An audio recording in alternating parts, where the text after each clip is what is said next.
Salut à tous et bienvenue sur AZ237. Un homme de 80 ans était assis sur le canapé chez lui avec son fils de 45 ans hautement instruit. Soudain, un corbeau s'est approché de la fenêtre. Le père a demandé à son fils « Qu'est-ce que c'est ?» Le fils a répondu « C'est un corbeau ». Au bout de quelques minutes, le père a demandé à son fils une seconde fois « Qu'est-ce que c'est ?»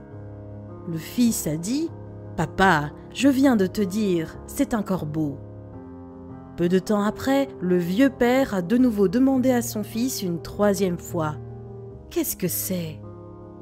À ce moment-là, une certaine irritation est apparue dans le ton du fils lorsqu'il dit à son père « C'est un corbeau, un corbeau !» Peu de temps après, le père a de nouveau demandé à son fils une quatrième fois « Qu'est-ce que c'est ?» Cette fois, le fils cria sur son père en disant « Pourquoi me poses-tu encore et encore la même question alors que je t'ai dit tant de fois c'est un corbeau? N'es-tu pas capable de le comprendre ?»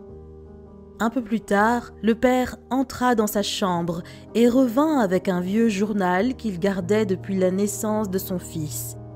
Il ouvrit le journal et demanda à son fils de lire une page. Voici ce qui était écrit sur cette page du journal. Aujourd'hui, mon fils de 3 ans était assis avec moi sur le canapé, lorsqu'un corbeau était sur la fenêtre. Mon fils m'a demandé 23 fois ce que c'était, et je lui répondais à chaque fois que c'était un corbeau. Je le serrais fort à chaque fois qu'il me posait la question. Je l'ai pris dans mes bras 23 fois. Je ne me sentais pas du tout irritée, je ressentais plutôt de l'affection pour mon enfant innocent. Le père n'avait eu aucune gêne à répondre à la même question 23 fois.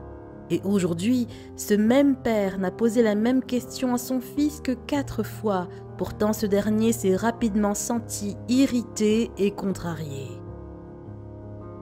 La morale ?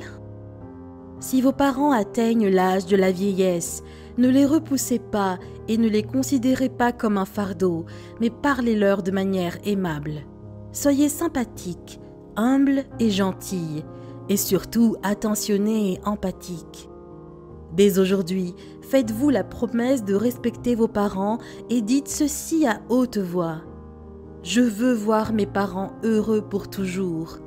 Ils ont pris soin de moi depuis que je suis un petit enfant et m'ont toujours envahi d'amour et d'affection. Ils ont traversé des obstacles et vécu des difficultés pour faire de moi la personne que je suis aujourd'hui.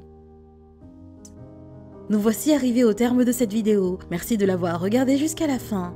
Surtout, n'oubliez pas de la liker et de la partager avec vos amis. À très bientôt sur AZ237.